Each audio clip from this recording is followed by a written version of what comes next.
Hi YouTubers, this is G Technologic site.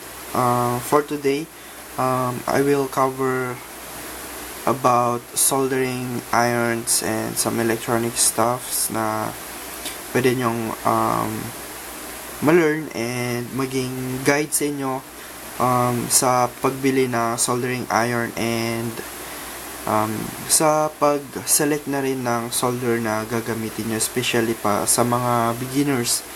So, huwag natin itong patagalin kasi medyo marami siya. First of all, na isasuggest ko, itong Sumura soldering iron.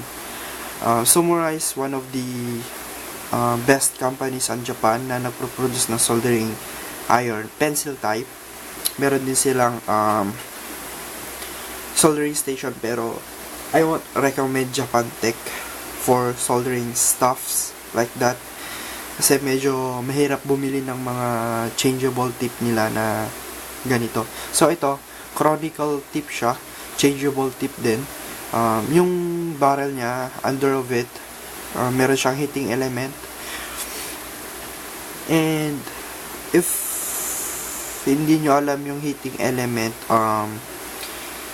puti siya na parang ganito, rod, white rod siya, na siya mismo yung nag-heat, nagbibigay ng heat dito sa tip.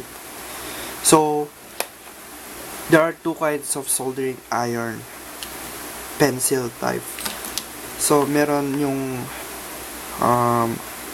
coppered wire, and meron din yung heating element. Yung heating element, mas advanced siya kasi mas madali siyang uminit, more or less than 40 to 30 seconds. So, itong coppered wire naman, mga almost 2 minutes before you use it, na pwede nang mag-melt ng solder tong tip niya. Ito, binili ko siya high quality, pero yun lang, yung transferred heat niya may problema. Pero high quality siya for longer life na soldering iron. Kasi yung iba, nagra-rust mismo yung barrel niya. Ito, 4 times ko na siyang ginamit pero hindi pa siya nag-rust dito. Yung tip lang. Kasi chrome yung tip niya. So, that's it. It costs about 200 plus here in the Philippines. It's 40 watts soldering power. About the wattage naman, especially pag small components yung ginagawa mo, I recommend 25 watts lower kasi more heat on that component, pwede siyang masira.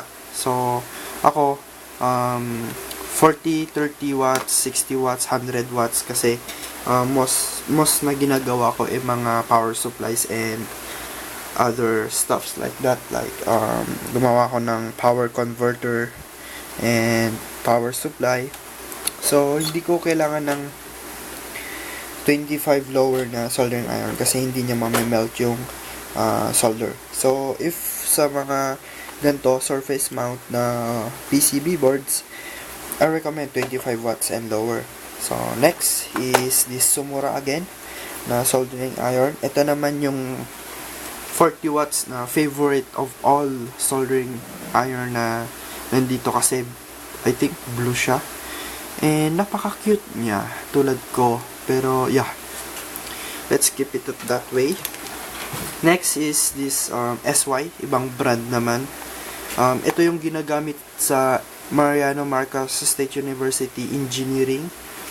Kasi, yung wide chronicle tip niya, helpful sa mga electronic communication engineer. And yung handle niya,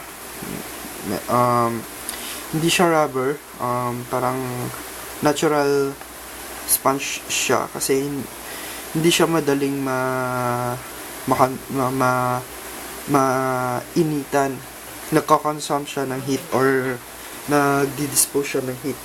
So, pag matagal mo na siyang ginagamit, umaabot dito yung init. Syempre, hindi na ma-heat sink na yung holes dito. So, umaangat yung init hanggang dito.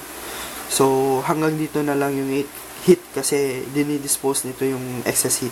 So, next is this SY again na soldering iron. Baby SY kasi napakalinis ha. Big SY and baby SY. So 30 watts rated siya. Ginagamit ko siya for lighter jobs. And as you can see, massive yung parang gamit ko nito. Even 3 hours, 1 day na nakasaksak siya. Hindi siya umaabot yung init dito kasi itong plastic na to, itong kulay black na to, high quality siya.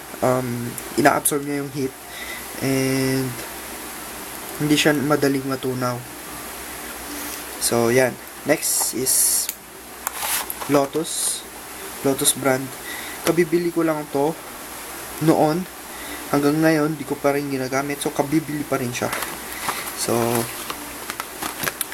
coppered wire siya and slim yung tip niya. Good for the small parts na ginagawa ko, pero hindi pa ako nag-solder ng small parts, so I'll keep it in the package na lang for emergency use. And then kung gusto niya man yung mas advanced and mas pro na soldering station, so ito na yung highlight sa video na to. This is my Aeolus 936 soldering station with changeable tip. So ito, chisel tip from Heiko. Shout out to Heiko company.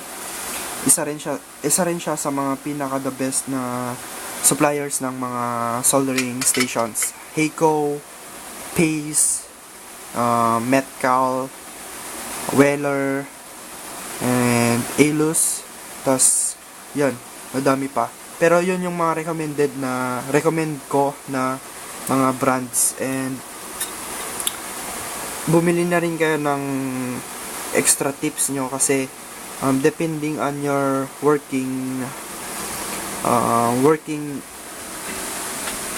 yung ginagawa nyo, pwedeng